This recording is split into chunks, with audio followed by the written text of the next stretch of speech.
Hi there, I'm Eitan, and welcome back to Wix Wiz. Today we're going on a bit of a tangent, and we are going to talk about what is all the rage today, something called ChatGPT, which if you live on planet Earth and you're in the web field or interested in web, you probably heard about, but maybe not. So if you haven't, then ChatGPT is basically an AI chat which can do a lot. And people are talking about how this is going to disrupt things like Google and the whole coding web development world specifically.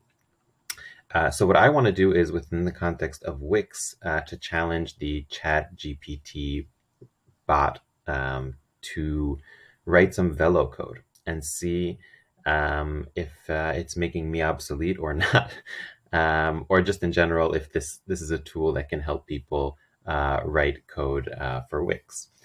So what I'm going to do is I'm going to ask the chat to write a few different snippets of code at different levels. So we're going to have two rather easier tasks, and then we're going to have two more complex tasks, all things that I have done tutorials for in the past. So the first thing that I want to ask ChatGPT is to write simple Velo code to toggle a button. So I'm going to go ahead, I'm just going to say hi to the chat, and I'm going to say, write a code snippet to toggle a button using Velo. And by no means am I an expert at writing prompts for AI. So there could be there's better ways to write these prompts. It's probably a whole skill in itself. But let's see what we got here. So we actually got something that's not Velo at all. If you could see here, it's showing how to toggle a button using view.js, which is not Velo in any way. Let's just see, do you know what Velo is? Based on the context of the previous question, it seems that Velo is a typo. No, it's not a typo. So let's say, do you know what Velo by Wix is? Let's make it more clear what Velo is. Any products are called Velo by Wix. Okay, so Wix, heads up, ChatGPT does not know what Velo by Wix is. So let me just try and tell it to write the code snippet one more time. To be honest, I did not think we would get stuck this early in the video. Let's see. So I'm going to say, write a code snippet to toggle a button. And I'm just going to write in Wix, not even in Velo. I'll write in Wix code to be more clear. Let's see what comes out. I toggle a button in Wix code using Wix front-end JavaScript library. Okay. This is more, okay, they're actually calling some of the Wix APIs.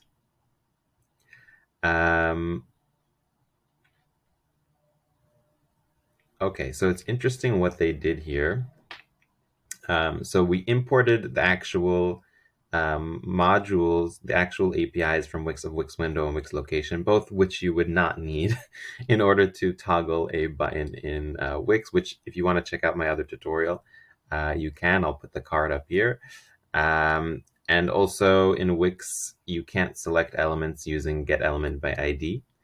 And you don't add event listeners using add event listeners. So basically, except for the fact that they imported APIs that exist in Wix, the connection between this and toggling a button in Wix using Velo is non-existent.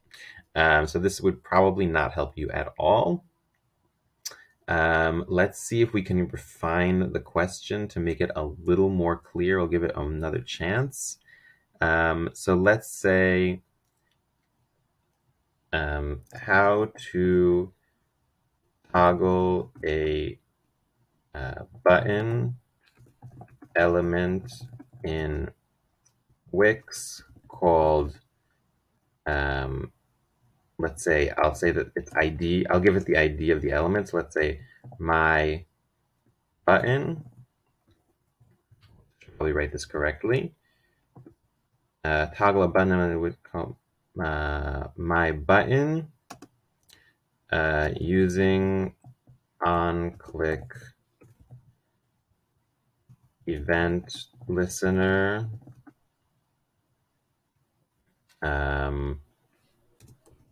Please write a Velo code snippet. Let's see what this does. I'm trying to like kind of guide it in the right direction. Okay, so it's taking me back to view. So obviously Velo is like a no-go in terms of a keyword for this API, for this AI chat, because it's kind of taken me back to view. So let's try this prompt again, and I'm just going to say Wix code instead of Velo. So how to toggle a button element in Wix code using on-click event listener. I'm just going to say Wix code called on-click event listener. Okay, so not toggle a button, so how to create a toggle button. Maybe I wasn't being specific enough. Okay, I don't think I could be more clear than that. Using on-click event listener and Wix front-end JavaScript library. Let's see. So they're importing Wix window and Wix location again, which no, okay, it's creating an element. It's giving it an ID. So basically, it's just writing plain JavaScript. So since the AI failed at the most basic task I could think of in Velo, I think this video is pretty much over. I can try and ask it to do the more complex things. Let's try and give it one more simple task and see if it can kind of go in the right direction there. Maybe toggling a button isn't the right thing. So I'm going to ask it to do like a basic Wix query. Okay, so write a code snippet to query a Wix collection called my collection, and to find results where the name field is equal to Bob. Okay, so anybody who can write like some basic Velo should know how to approach this question, how to solve this question. It's not complex by any means. And let's see what the chat AI comes up with. Okay, so we're importing Wix data. That is the right step. Wix data.query.collection.name.define.results. And yeah, so that is correct. Okay, so we failed at creating the toggle button, and we did have success in writing the query. And I think that because Wix has very clear documentation about how to write queries, so we actually did manage to create this query because this is really only a slight alteration to the actual Wix documentation, whereas toggling a button might be something that there isn't an official tutorial about or any kind of documentation online. So if your task is querying a database in Wix, then you might be able to get some assistance from this AI. And let me try and think of a more complex query, just because we already found something that the bot can do. So let's try and challenge it a little more within the realm of what we know is possible. So let's try and make a little more complex query. So write a code snippet to query a Wix collection called my collection. Sorry, I should make this more clear. So my collection. for results where the member reference field, how do you spell reference? Reference field is equal to the current member's ID. I should say not equals, but is includes.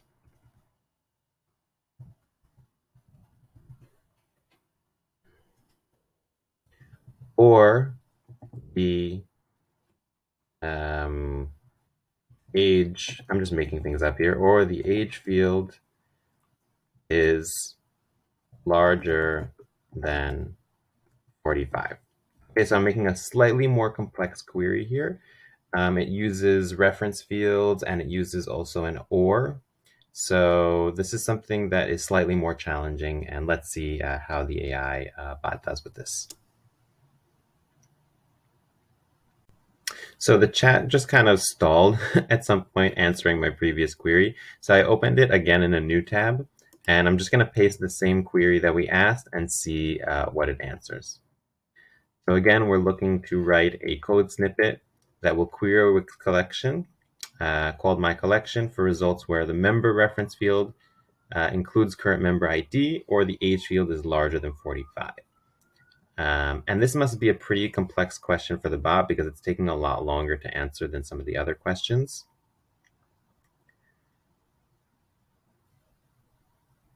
Okay, so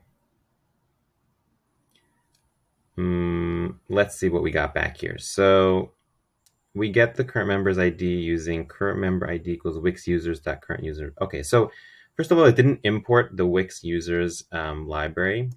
And also Wix users.current user, that's the old way to get a user. Now we use something called current member. So technically this might work, but it's depreciated. And then we actually go into the query. Okay, so they define the query. And so this, yeah, what would this do? Because they're actually saying that this query should be equal to a full query, but then we also have the dot then here. So technically the results would come out here. And I'm not even sure what this would be equal to. Maybe, I guess it's a function kind of. And then I can run this function. I'm not even sure what would happen here. But we don't even have an or here. So this would be an and basically if you have two queries in a row in Wix. So it's equals member.current ID and it's also greater than 45, where we actually, in our question, we wanted one or the other. So this doesn't really answer the query so correctly. And another problem is that since we defined that this is going to be a reference field member, if we use equal, I'm not sure if that would work with a single reference field. It definitely would not work with a multiple reference field. Yeah, it's much better to use has some to query reference fields in Wix. So this wasn't so great. Let me see if there's something I could do better in my question called My Collection for Results for the member reference field. Or the current age is larger than 45. I think my query was quite clear. So basically, now that we've kind of left the realm of like what a simple snippet in the Wix documentation can do, and we're kind of in a field with more complex thinking, analytical thinking, understanding a problem, working through it. I don't see this chat actually managing to solve our problem. Again, it could be if I refined my question a few more times and I also taught this chat a few things about Wix, maybe down the line it might be able to, but so far, not so much.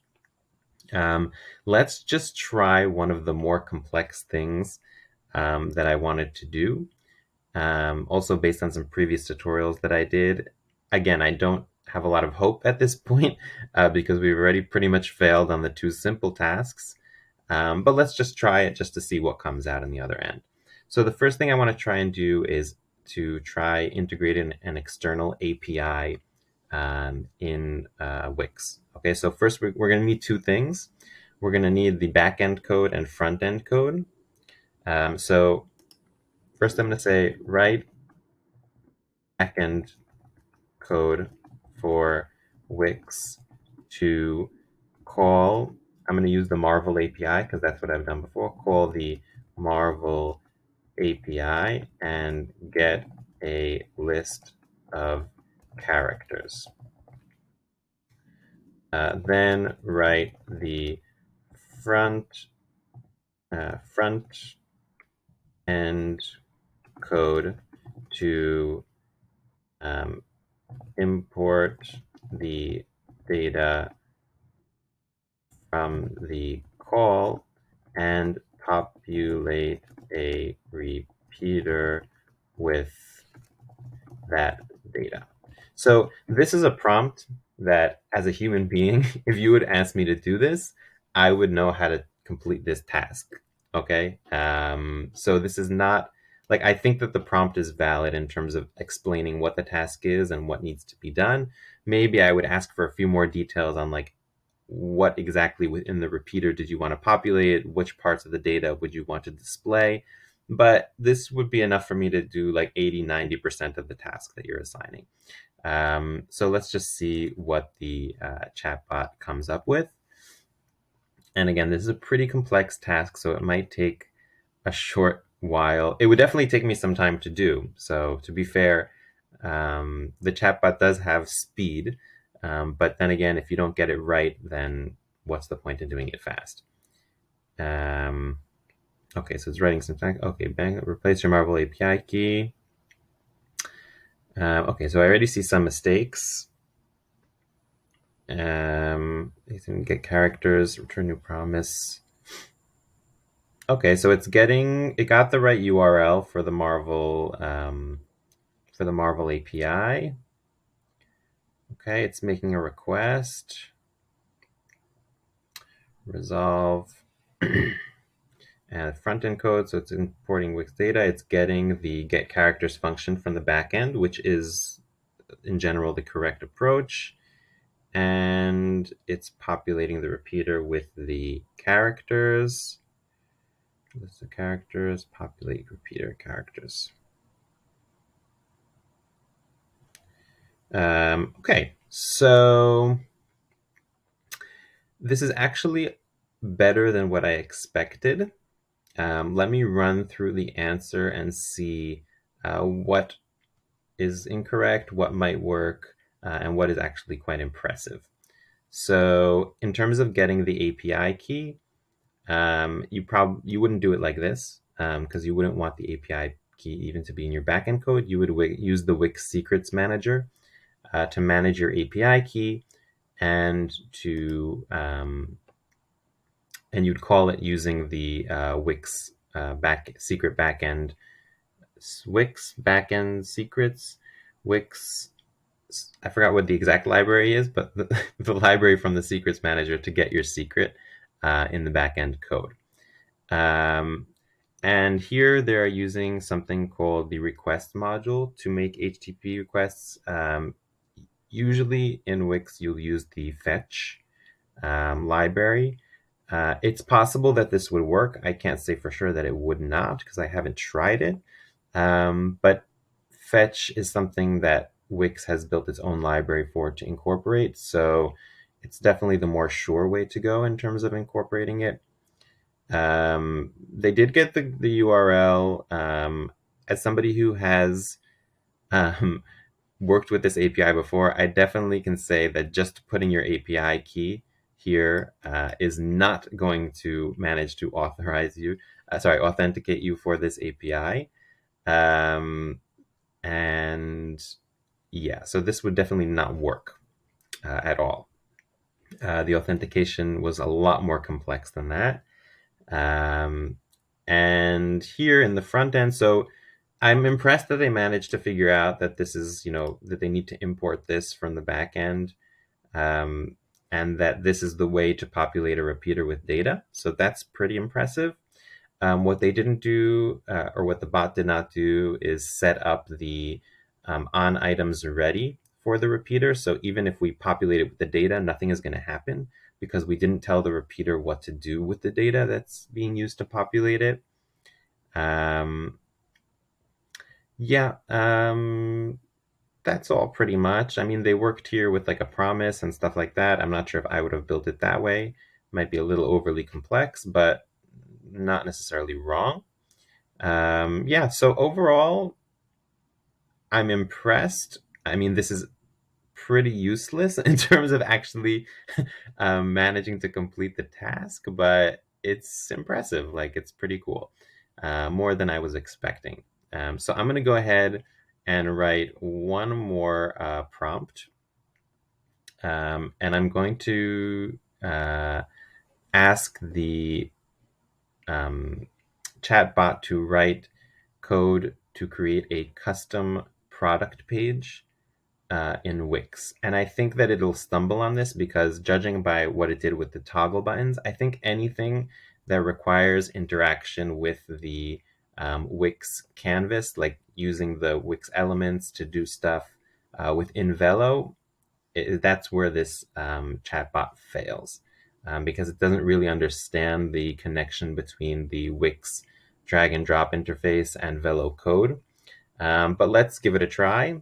And I'm just going to tell it, write a code snippet to create a custom product page in Wix code.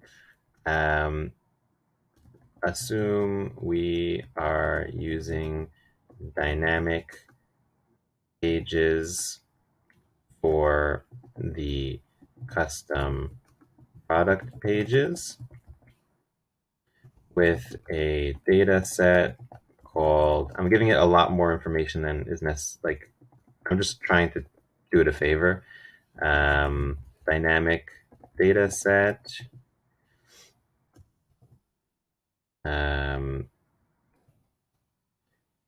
Populate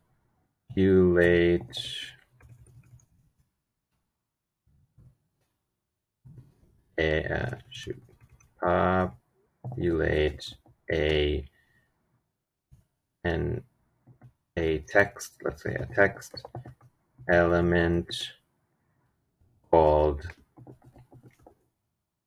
name with the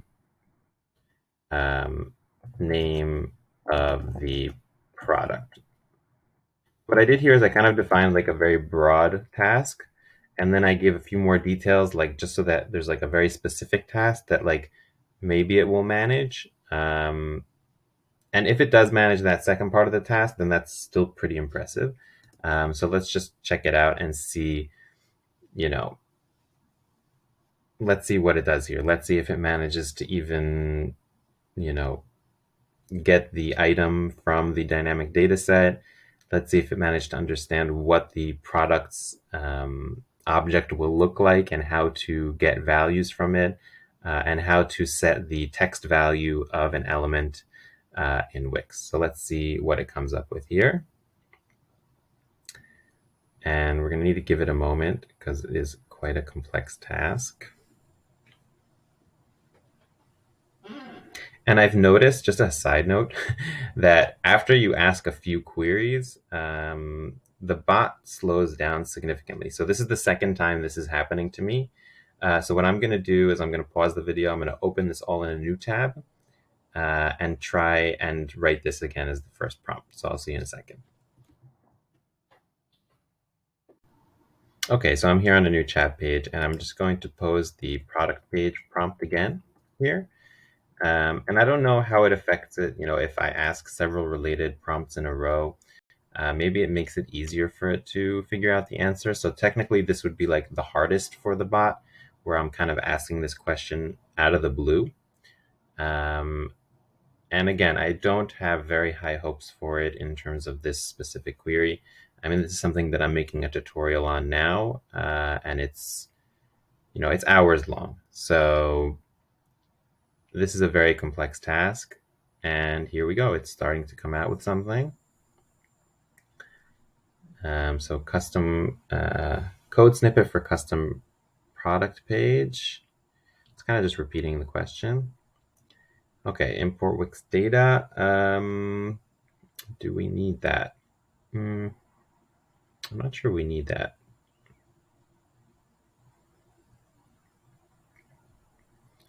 Okay, it's writing the on ready, which I don't think it did for any of our other prompts. So that's already pretty cool. And okay, item equals dynamic dataset dot get current item. Wow, okay, very impressive, very impressive. With the name of the product. So let's see, dot name dot text equals item dot name. Okay, that is actually kind of right. So we don't need to really import Wix data. As you see, we're not actually using it here in the code. And there's really no implication that this is a product page. It by no means did it create all the code to create a custom product page in Wix. But it did do the more specific task quite accurately. So it got the current item from the dynamic data set, and it set the name elements text value to item.name. So that would have worked. And it could be if I gave it like a more specific set of instructions, like completely detailing how to write the code for the custom product page, then it would get pretty close. I will say that, even to write a prompt like this, it does require some understanding and some expertise. So if you didn't know any Velo at all, if you didn't know any JavaScript, any code, anything about Wix, pretty much, then you wouldn't be able to even write this prompt. So it doesn't really solve problems for people who are coming from zero. But if you're kind of stuck and you know basically what you want done and you can give enough guidance, and you're also just too lazy to write out the code yourself, I guess, then this can do certain things. And this is just the beginning. I mean, they're releasing it now as a preview, so I'm assuming that as people ask more questions, it learns, and you can kind of vote things up or down. I don't even know if this is vote up or down, to be honest, because it's kind of somewhere in the middle.